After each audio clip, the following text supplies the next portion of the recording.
Welcome to my YouTube channel. ভিডিওটি দেখার জন্য অসংখ্য ধন্যবাদ। ভিডিওটি সম্পূর্ণভাবে দেখার আগে ছোট্ট একটা অনুরোধ, যদি চ্যানেলে নতুন হয়ে থাকেন অবশ্যই চ্যানেলটা সাবস্ক্রাইব করে রাখবেন এবং নোটিফিকেশনটা অন করে রাখবেন এই ধরনের সমস্ত আপডেট কিন্তু সবার আগে পাওয়ার জন্য। চলুন আজকের ভিডিওটি আমরা বিস্তারিতভাবে দেখে নিই। আবাস যোজনা প্রকল্পে প্রভিশনাল লিস্টে যাদের নাম উঠে চলে এসছে তাদের প্রত্যেকেই কিন্তু ইতিমধ্যেই ওটিপি এবং বায়োমেট্রিকের মাধ্যমে ভেরিফিকেশনের কাজটা কিন্তু শুরু হয়ে গেছে।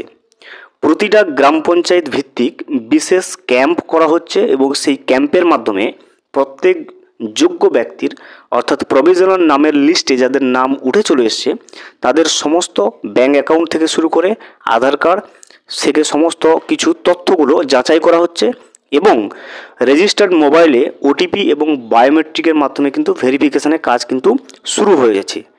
তো সেটাই সেই ক্যাম্প কবে থেকে শুরু হবে এবং ভেরিফিকেশান সংক্রান্ত আরও যে ডিটেলস চলে এসছে সেটা কিন্তু আমরা আজকের এই ভিডিওতে আপডেট হিসেবে দেখে নেব। ভিডিওটি শুরু করার আগে ছোট্ট একটা অনুরোধ, যদি চ্যানেলে নতুন হয়ে থাকেন অবশ্যই চ্যানেলটা সাবস্ক্রাইব করে রাখবেন এবং নোটিফিকেশানটা অল করে রাখবেন এই ধরনের সমস্ত আপডেট সবার আগে পাওয়ার জন্য। চলুন আবাস যোজনা প্রকল্পে যাদের নাম লিস্টে চলে এসছে তাদের ওটিপি এবং বায়োমেট্রিকের মাধ্যমে কিভাবে ভেরিফিকেশানটা হবে এবং ক্যাম্পে গিয়ে কি কি কাগজপাতিগুলো দেখবে এবং সেই ক্যাম্প কবে থেকে অনুষ্ঠিত হবে সমস্ত বিষয়টা আমরা আজকের এই রিপোর্টে খতিয়ে দেখে নিই। আবাস টাকা বিলিতে বাড়তি নজরদারি রাজ্যের।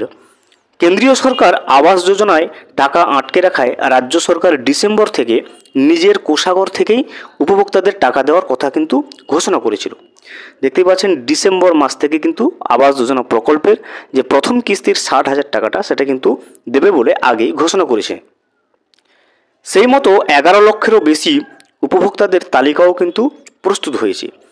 কিন্তু সাম্প্রতিক ট্যাব কেলেঙ্কারি থেকে শিক্ষা নিয়ে উপভোক্তাদের টাকা বিলির জন্য বাড়তি নজরদারির উদ্যোগ কিন্তু নবান্ন নিয়েছে, যাতে উপভোক্তাদের ব্যাঙ্ক অ্যাকাউন্টে প্রকৃত উপভোক্তার ব্যাঙ্ক অ্যাকাউন্টে সঠিকভাবে কোনো প্রতারণা না করে বা প্রতারণা না হয়ে যাতে টাকাটা উপভোক্তার ব্যাঙ্ক অ্যাকাউন্টে পৌঁছায় সেজন্য কিন্তু বাড়তি উদ্যোগ নেওয়া হয়েছে, সতর্কতা নেওয়া হয়েছে সরকারের পক্ষ থেকে।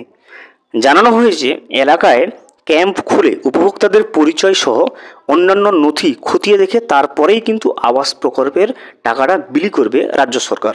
দেখতেই পাচ্ছেন প্রতিটা গ্রাম পঞ্চায়েত ভিত্তিক কিন্তু আবাস যোজনা প্রকল্পের জন্য বিশেষ একটা ক্যাম্প অনুষ্ঠিত হবে এবং সেই ক্যাম্পে অ্যাকাউন্ট, আধার নম্বর এবং অন্যান্য তথ্যগুলো যাচাই করবে, ওটিপি এবং বায়োমেট্রিকের মাধ্যমে ভেরিফিকেশন করা হবে। তারপরেই কিন্তু আবাস প্রকল্পের যে প্রথম কিস্তির 60,000 টাকাটা সেটা কিন্তু উপভোক্তাদের ব্যাঙ্ক অ্যাকাউন্টে রাজ্য সরকার পৌঁছে দেবে। স্কুল পড়ুয়াদের ট্যাব বিলিকে কেন্দ্র করে সম্প্রতি সাইবার কেলেঙ্কারির ঘটনা সামনে এসেছিল। এই ঘটনার পুনরাবৃত্তি যাতে না আর ঘটে সেজন্য আবাসের টাকা কিন্তু বিলির ক্ষেত্রে বাড়তি নজরদারির ব্যবস্থা করা হয়েছে। আবাস যোজনা প্রকল্পে টাকা যাতে প্রতারিত না হয়, সঠিক উপভোক্তার ব্যাঙ্ক অ্যাকাউন্টে যাতে পৌঁছে যায় সেই জন্য কিন্তু এই ধরনের বাড়তি যে সতর্কতা সেগুলো কিন্তু নেওয়া হয়েছে। 15ই ডিসেম্বর থেকে আবাসের টাকা বিলির কথা ঘোষণা করা হয়েছিল। তাই দেখতে পাচ্ছেন যে আবাস যোজনা প্রকল্পের যে প্রথম কিস্তির টাকাটা 15ই ডিসেম্বর থেকে কিন্তু রাজ্য সরকার ছাড়তে আরম্ভ করবে। তার আগেই কিন্তু ক্যাম্প করে উপভোক্তাদের পরিচয় নিশ্চিত করতে চায় রাজ্য সরকার। টাকা ছাড়ার আগেই প্রতিটা পঞ্চায়েত ভিত্তিক ক্যাম্প হবে, সেখানে কিন্তু সমস্ত ডকুমেন্টস, অ্যাকাউন্ট, আধার নাম্বার সমস্ত কিছু ভেরিফাই করা হবে, যাচাই করা হবে এবং ওটিপি এবং বায়োমেট্রিকের মাধ্যমে কিন্তু সমস্ত বিষয়টা কিন্তু যাচাইকরণ করা হবে। তারপরেই কিন্তু টাকাটা ছাড়বে রাজ্য সরকার। ইতিমধ্যেই বিশেষ পোর্টাল খুলে এবং সেখানে কি কি নিয়ম অনুসরণ করতে হবে তার তালিকা প্রস্তুত করে বিডিও অফিসে কিন্তু পাঠিয়ে দেওয়া হয়েছে। যে অনলাইনে যে তথ্য যাচাইকরণ প্রক্রিয়াটা হবে যে ওয়েবসাইটে, সেই পোর্টাল কিন্তু ইতিমধ্যেই সরকারের পক্ষ থেকে শুরু হয়ে গেছে এবং সেটা বিডিও অফিসে কিন্তু পাঠিয়ে দেওয়া হয়েছে যে তথ্য যাচাইকরণের ক্ষেত্রে নথিগুলো বা ডকুমেন্টসগুলো ভেরিফিকেশনের ক্ষেত্রে কি কি গাইডলাইন্স বা নিয়মগুলো জারি করতে হবে। এবার সেই তালিকা হাতে কলমে খতিয়ে দেখে টাকা বিলির আগে প্রতিটা গ্রাম পঞ্চায়েতে ক্যাম্প খোলার বন্দোবস্ত করা হচ্ছে।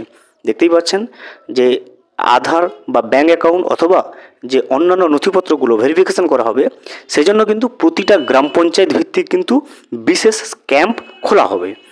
এই ক্যাম্পে নিজের নাম, ব্যাংকের সমস্ত তথ্য যাচাই করে সম্মতি দেবেন নির্বাচিত উপভোক্তা। তাহলে যে ক্যাম্পগুলো অনুষ্ঠিত হবে সেই ক্যাম্পে কিন্তু ব্যাংকের সমস্ত তথ্য যাচাই করা হবে এবং ওটিপি এবং বায়োমেট্রিকের মাধ্যমে কিন্তু সমস্ত ভেরিফিকেশন প্রক্রিয়াটা সম্পন্ন হবে। বিশেষ পোর্টালে উপভোক্তার নামের সঙ্গে তার আধার নম্বরের সংযোগ করবে প্রশাসন। তাহলে যে পোর্টালটা রাজ্য সরকার বিশেষ করে আবাসের টাকা বিলির জন্য তৈরি করেছে, সেখানে কিন্তু প্রত্যেকটা উপভোক্তার আধার কার্ডের সঙ্গে মোবাইল নাম্বার সংযোগ করবে প্রশাসন।